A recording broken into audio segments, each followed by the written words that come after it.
एक बार फिर स्वागत है आप सभी का। नमस्कार, मैं शाहनवाज खान, आप देख रहे हैं आचरण न्यूज। और आइए डालते हैं महानगर ग्वालियर की टॉप 5 बुलेटिन पर एक नजर। अयोध्या के लिए रवाना हुए जयभान सिंह पवैया प्रस्थान से पहले कांग्रेस पर कसा तंज। नकली कैस्ट्रोल ऑयल सप्लाई करने का मामला, पुलिस ने की छापेमारी। चिनौर में टूटी हरसी कैनाल नहर, खेत में पानी भरने से हुआ नुकसान। ग्वालियर में श्रीमद भागवत कथा सप्ताह का शुभारंभ, कलश यात्रा में लगे जय श्री राम के नारे। और प्रधानमंत्री आवास योजना की आई पहली किस्त, हितग्राहियों को जल्द काम शुरू करने के दिए निर्देश। और अब समाचार विस्तार से। 22 जनवरी को होने जा रही रामलला की प्राण प्रतिष्ठा के लिए भाजपा के वरिष्ठ नेता जयभान सिंह पवैया आज अयोध्या के लिए रवाना हो गए। प्राण प्रतिष्ठा के कार्यक्रम में शामिल होने के लिए राम जन्मभूमि ट्रस्ट ने उन्हें निमंत्रण दिया था, जिसे उन्होंने स्वीकार किया। जयभान सिंह पवैया ने अयोध्या रवाना होने से पहले महाराजवाड़ा स्थित हनुमान मंदिर पर पूजा अर्चना की। इस दौरान उन्होंने कार्यक्रम में मौजूद सैकड़ों कार सेवकों का आभार व्यक्त किया और उन्हें सम्मानित भी किया। साथ ही उन्होंने यह भी कहा कि कांग्रेस नेताओं ने प्राण प्रतिष्ठा का न्योता ठुकराकर यह साबित कर दिया है कि उनकी भगवान राम में आस्था नहीं है। ग्वालियर के चावड़ी बाजार से नकली कैस्ट्रोल ऑयल सप्लाई करने का मामला सामने आया है, जहां कंपनी एजेंट की शिकायत पर पुलिस द्वारा छापामार कार्रवाई की गई और मामला दर्ज किया गया।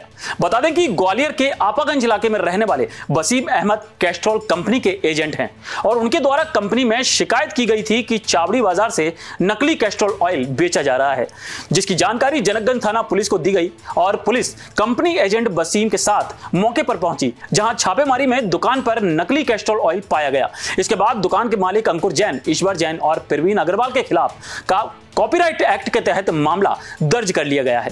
चिनौर तहसील क्षेत्र के अंतर्गत ग्राम महगांव से होकर निकली हरसी कैनाल नहर कल देर रात को टूट गई, जिससे खेतों में पानी भर गया और फसल को भारी नुकसान हुआ।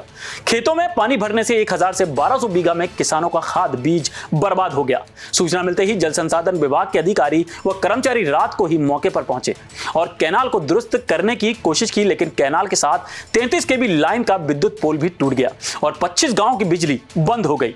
पोल में करंट होने के डर से कैनाल को दुरुस्त नहीं किया जा सका, लेकिन आज सुबह जल संसाधन विभाग की टीम ने मौके पर पहुंचकर कैनाल को दुरुस्त कराया।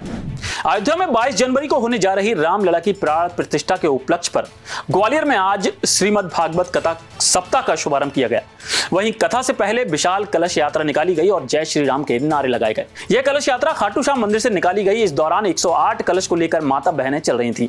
वहीं श्रीमद भागवत कथा में पहले दिन सुप्रसिद्ध भगवताचार्य पंडित घनश्याम शास्त्री महाराज ने उपस्थित श्रद्धालुओं को भागवत की महिमा से अवगत कराया। उन्होंने बताया कि विश्व में सभी कथाओं में ये श्रेष्ठ मानी गई है। जिस स्थान पर इस कथा का आयोजन होता है वे तीर्थ स्थल कहलाता है। इस अवसर पर समस्त कॉलोनी वासियों ने भी भागवत महापुराण की आरती की।